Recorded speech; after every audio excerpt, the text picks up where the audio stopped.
The average person who goes to school has no idea why humanity exists. He has no idea concerning a spiritual factor in material existence. He has no general comprehension of the rules of life as these differ from the rules of social and political structures. He does not know where he came from, he does not know why he is here, and he has no idea where he's going. And on this compound ignorance, we offer degrees and make brilliant scholars out of people who have never answered any of those questions. It is one of these amazing things that we have created a great hierarchy of well-lettered ignorance. We have made everything subservient not to wisdom, but to the passing advantages of the hour. The Matrix is a system, Neo. That system is our enemy. But when you're inside, you look around, what do you see? Businessmen, teachers, lawyers, carpenters, the very minds of the people we are trying to save. But until we do, these people are still a part of that system, and that makes them our enemy. You have to understand, most of these people are not ready to be unplugged. And many of them are so inert, so hopelessly dependent on the system, that they will fight to protect it. Were you listening to me, Neo? Or were you looking at the woman in the red dress? I was... Look again. Who's it?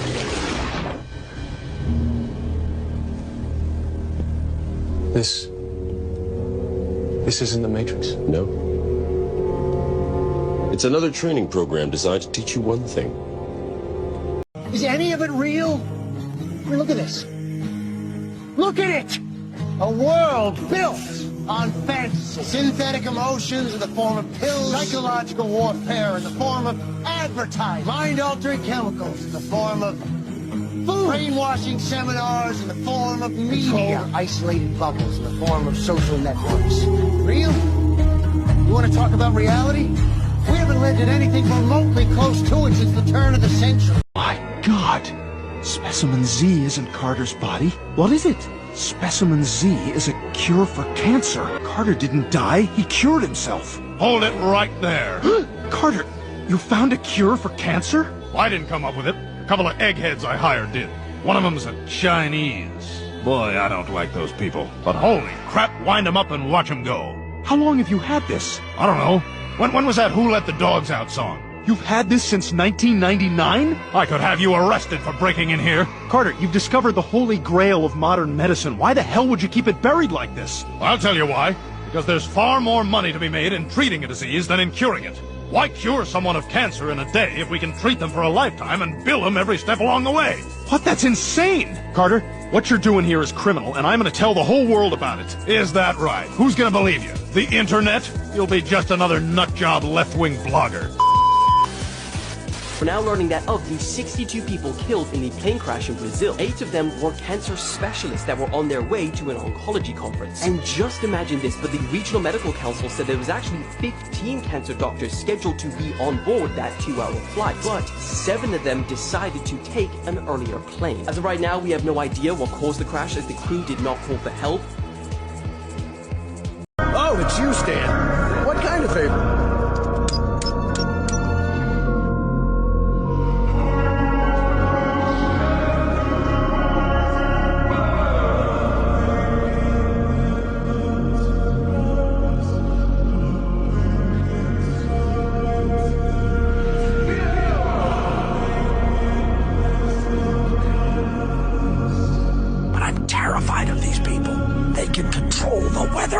One celebrity with a tape.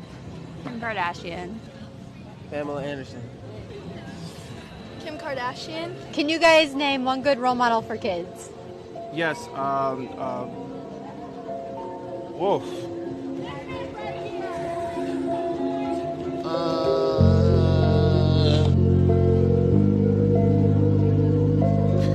Barney? Elmo? Like a person? Like a famous person, not a character, a person. No. Can you think of just one? One good influence for kids. I like an actual... Oh, man. It's... Damn. Okay. No one comes to my mind to be like a really good model for kids, to be honest. Do you understand that a couple days before 9/11, there was a big press hearing that took place, and the Pentagon couldn't account for $2 trillion. So 9/11 rolls around, the Twin Towers collapse, and in the Pentagon, another plane crashes, and the department with all the records, $2 trillion missing dollars, blows up. Weird, but somebody has that money. Do you understand that a couple days... 1978 or 79, the Israelis shot down a Libyan civilian aircraft because it had violated Israeli airspace. President Nixon sent a wire to Gaddafi and to Sadat apologizing for this incident. There was no talk about it going into the United Nations. The International Pilots Associations had their meeting. There was 102 nations that voted to condemn Israel, and 4 that voted not to, and the American representative abstained. Why? Because we couldn't create an enemy there. But when the Soviets shoot down an airliner, the same situation, we rise in moral outrage against this act. What is the difference? Because it's insistent. We must insist that the Soviets have got to be created as an enemy. Otherwise, if they're not really a big enough enemy, how are we going to get appropriations for more arms? In 1978 or so... We've never recovered from finding out that the food pyramid was a scam. Yeah. That's just... The degree to which that's a scam is, I don't know, is there a worse medical crime in history than that? No, I mean, you know, telling Americans to load up on 7 to 11 servings of grains every single day. Yeah. And to find out that that was a marketing ploy by the Department of Agriculture and that they went against the advice even of their own consultants who warned them that they would produce an epidemic of obesity and diabetes, to say nothing of depression and dementia, which is exactly what we have now. Exactly. It's like, I don't know what you even do when you find out that that's true. Yeah, and the unwarranted demonization of natural fat-containing foods, nutrient-dense foods like animal-sourced foods, which continue to be demonized.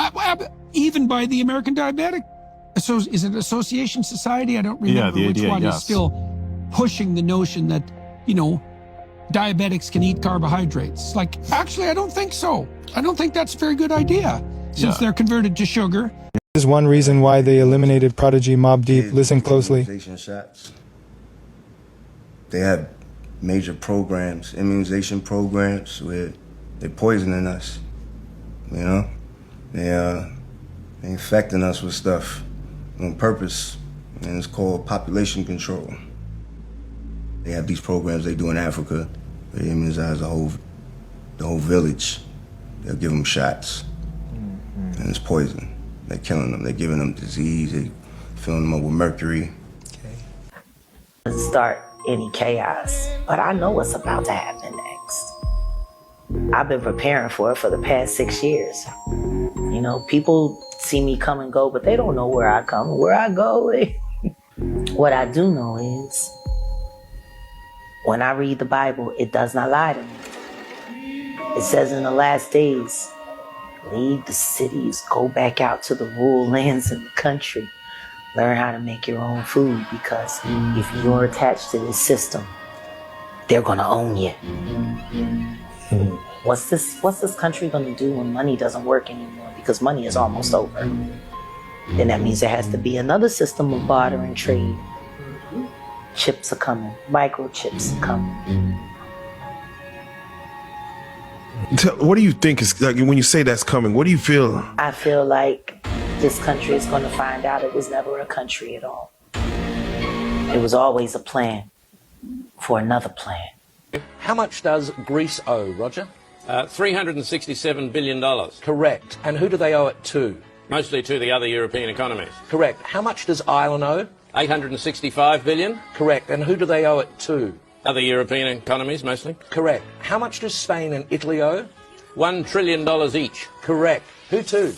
Mainly France, Britain and Germany. Correct. And how are Germany, France and Britain going, Roger? Well, they're struggling a bit, aren't they? Correct. Why?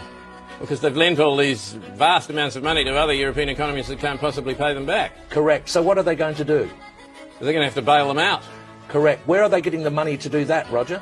That's a good question. I don't know the answer to that one. How much does Portugal owe? Hang on a minute. What was the answer to that earlier question? Just keep answering the questions, Roger. Where is Portugal going to get the money it owes to Germany if Germany can't get back the money that it lent to Italy? Just a minute. What was the answer to the previous question? The question was, how can broke economies lend money to other broke economies who haven't got any money because they can't pay back the money the broke economy lent to the other broke economy and shouldn't have lent it to them in the first place because the broke economy can't pay it back? You're wasting very valuable time, Roger. How much money does Spain owe to Italy? $41 billion, but where are they going to get it? Correct. What does Italy owe to Spain? $27 billion, but they haven't got it. They're broke. Correct. How can they pay each other if neither of them has any money? They're going to get a bailout, aren't they? Correct. And where's the money coming from for the bailout? That's what I'm asking you. Correct. Why are people selling the European currency and buying the US dollar? Because the US economy is so much stronger than the European economy. Correct. Why is that, Roger? Because it's owned by China. This is how the rich get richer. Yes. This is not illegal to do. No. Manipulating the news cycle, if you're smart about it, is they can get away with it. Nobody's ever been arrested for anything like this. On September 12th, Jamie Dimon says Bitcoin is a fraud. He says he'll fire any one of his traders buying Bitcoin. Bitcoin drops 24%. When Jamie Dimon speaks, people listen. People listen. So that weekend, we found out that the largest buyer of a Bitcoin fund that's in Europe that buys physical Bitcoin, right? The largest buyer was Morgan Stanley and JP Morgan. And that's not illegal. He says it's a fraud. It says he'll fire anyone that buys it. Yes. And at the same time, his company is buying it. His company is buying it. It's just, so unethical. Ice cream's so good. Wait, before they find me, BlackRock owns most United States banks. They own all major pharma companies and mainstream media. They oversee 10% of all stocks traded worldwide. They manage over $10 trillion in assets, which is half of the United States GDP. BlackRock and Vanguard, own 18% of Fox, 16% of CBS, 13% of Comcast, which also controls NBC, MSNBC, CNBC, Sky News, and they own 12% of Disney. They are the biggest institutional investors of Google, Facebook, Amazon, and now they're buying up all the homes and artificially inflating your mortgage so you will own nothing and be happy. I have to go.